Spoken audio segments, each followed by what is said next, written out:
Welcome to Pradeep 41 blocks. நான் உங்கள் Pradeep. It's me Pradeep. இன்றைக்கி நம்ம என்ன வீடியோ பார்க்க போகிறோன்னா, கேவிஎன் ப்ரொடக்ஷன் மூலிமா தளபதி 69, அதாவது வந்து தளபதி விஜயோட கடைசி படம். இதுக்கப்புறம் வந்து பார்த்திங்கன்னா அவர் அரசியல் போகிறன்னு சொல்லிட்டு இருந்தாங்க. ஸோ அந்த படத்தோட அப்டேட்டாக விட்டுருக்காங்க. ஸோ வாங்க வீடியோக்குள்ளே போகலாம். வீடியோக்குள்ளே போகிறதுக்கு முன்னாடி பிரதீப் 41 சேனலை சப்ஸ்கிரைப் பண்ணுங்கள்.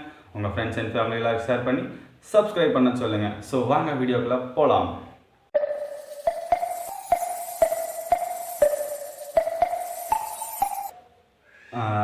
செம்மையாக பண்ணியிருக்காங்க போஸ்ட்டு.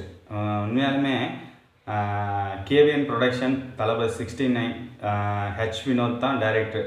ஹெச் வினோத் யாருன்னு கேட்குறீங்களா? அதாவது வந்து நம்ம தீரன் அதிகாரம் 1, வலிமை, இந்த படத்தோட டைரக்டர் தான் ஹெச் வினோத். அவரோட படைப்பில் தான் இப்போ இந்த படமும் வருது. கேவிஎன் ப்ரொடக்ஷன் மூலிமா இந்த படம் வருது. மியூசிக்கல் யாருன்னு கேட்டிங்கன்னா அனிருத், ராக் ஸ்டார் அனிருத் தான் மியூசிக்கல் பண்ணியிருக்காங்க. அண்ட் இந்த படம் வந்து எப்போ ரிலீஸ் ஆக போகுதுன்னு கேட்டிங்கன்னா அக்டோபர் 2025 தான் ரிலீஸ் ஆகுது. ஸோ இன்னும் ஒரு வருஷம் இருக்குது. இதில் வந்து பார்த்திங்கன்னா தீபம், the torch bearer of the democracy, ஜனநாயகத்துக்கு தீபம் ஏற்றுவர்னு அர்த்தம் வரும். ஜனநாயகத்துக்கு வந்து ஒரு வெளிச்சத்தை தரவர் தான் இந்த torch bearer of the democracy, arriving soon, சீக்கிரமாக வந்துடும் அப்படின்னு சொல்லி போட்டிருக்காங்க. இந்த லேம்ப் இதாவது வந்து இது எதுக்கு சொல்கிறாங்கன்னா, இருட்டில் இருக்கிற மக்களை வந்து வெளிச்சத்துக்கு எடுத்துகிட்டு வர்றது யாருன்னா நம்ம தளபதி விஜய் தான் அப்படின்னு தான் சொல்லி இந்த போஸ்டரில் மென்ஷன் பண்ணியிருக்காங்க. இது வந்து நம்ம ஒலிம்பிக்கில் ஏற்றுற தீபம் பார்த்திங்கன்னா தெரியும். ஒரு நல்லதை ஆரம்பிக்கிறதுக்கு முன்னாடி ஒரு தீபம் ஏற்றுவாங்க. ஸோ அந்த மாதிரி நீங்கள் எனிபடி செதில் வேணால் எடுத்துக்கலாம். நம்ம எதுக்கு வேணால் போனாலும், கோயிலாகட்டும், எதுக்கு போனாலும் நம்ம ஃபஸ்ட்டு ஒரு தீபம் ஏற்றுவோம். ஒரு நல்ல விஷயம் பண்ணுறோம், ஒரு தீபம் ஏற்றுறோம்.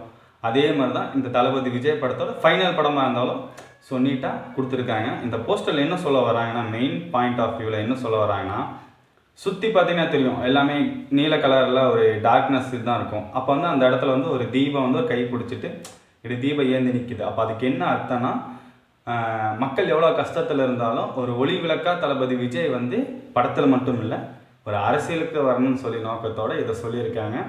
உண்மையாலுமே இந்த போஸ்டரில் பார்த்தீங்கன்னா இன்னும் நல்லா டீகோட்ஸ்லாம் நிறைய பண்ணியிருக்காங்க. 69 அந்த கேவிஎன் ப்ரொடக்ஷன் ஆகட்டும், இன்னும் போஸ்டர்ஸில் நல்லா பண்ணியிருக்காங்க.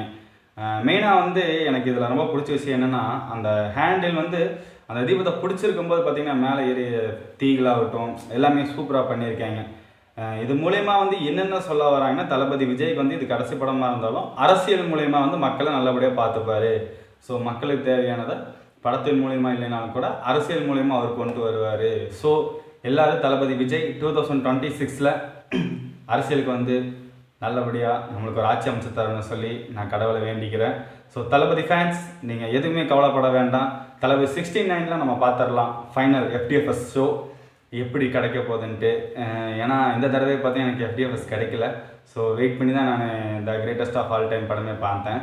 அண்டு இப்போ தளபதி 69 வந்து கன்ஃபார்ம் நான் எப்படியாவது FTFS நான் போய் பார்த்தே தீருவேன் அப்படின்னு நிறைய பேர் இருப்பீங்க. நிறைய தளபதி ஃபேன்ஸ் வந்து FTFS நான் எப்படியோ போய் பார்த்தே ஆகணும்டா, இந்த இது எப்படியோ பார்த்தேன். ஏன்னா தளபதி விஜயோட கடைசி படம் அப்படிலாம் ஒன்றுமே கிடையாதுங்க. நம்ம அரசியலில் அவர் பார்ப்போம், படத்தில் விடுங்க, எனக்கு அரசியலில் பார்க்கலாம். அவர் எங்கேயும் போயிட மாட்டார். ஸோ நானும் வெயிட் பண்ணி பார்ப்பேன். நீங்களும் கமெண்ட் பண்ணுங்க, எத்தனை பேர் FTFS ஷோவில் போய் என்ஜாய் பண்ண போகிறீங்கன்ட்டு. ஸோ கமெண்ட்டில் சொல்லுங்கள். அண்ட் அது மட்டும் இல்லாமல் இன்னும் நல்லா இதெல்லாம் பண்ணியிருக்கலாம். விஜய் சாருக்கு வந்து இன்னும் கொஞ்சம் போயிருக்கலாம். ஒரு 100 மூவியாஸ் ஒரு ஹேட்ரிக் கிடச்சிருந்தாருன்னா இன்னும் எனக்கு கொஞ்சம் சந்தோஷமாக இருந்திருக்கும்.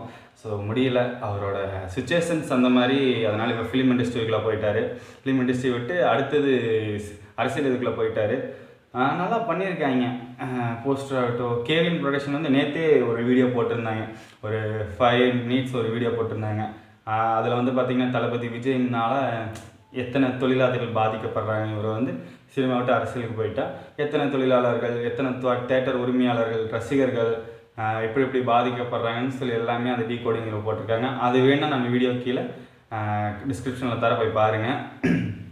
அண்ட் அது மட்டும் இல்லாமல் இந்த படத்தின் மூலமாக என்ன சொல்ல வராங்கன்னா, சர்க்கார் இந்த மாதிரி படம்லாம் பார்த்துருப்பீங்களா, ஒரு அரசியலை எதிர்த்து நிற்கிற மாதிரி.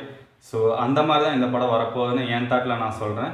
ஏன்னா அவர் வந்து பார்த்தீங்கன்னா கையில் பிடிச்சிருக்க பந்தமாகட்டும், இருட்டில் வந்து ஒரு பந்தத்தை பிடிக்கணும்னு என்ன ரீசன், ஒரு வெளிச்சத்துக்கு கொண்டு வரக்காகத்தான் நம்ம அந்த பந்தத்தையே பிடிப்போம்.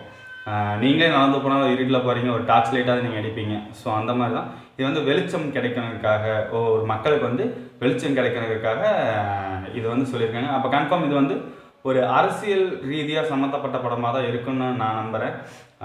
மக்களுக்காக போராடுறவராக கூட வரலாம். நல்லா பண்ணியிருப்பாங்க. மக்களுக்காக போராடுற மாதிரி வந்திருந்தால் இன்னும் நல்லா இருக்கும்.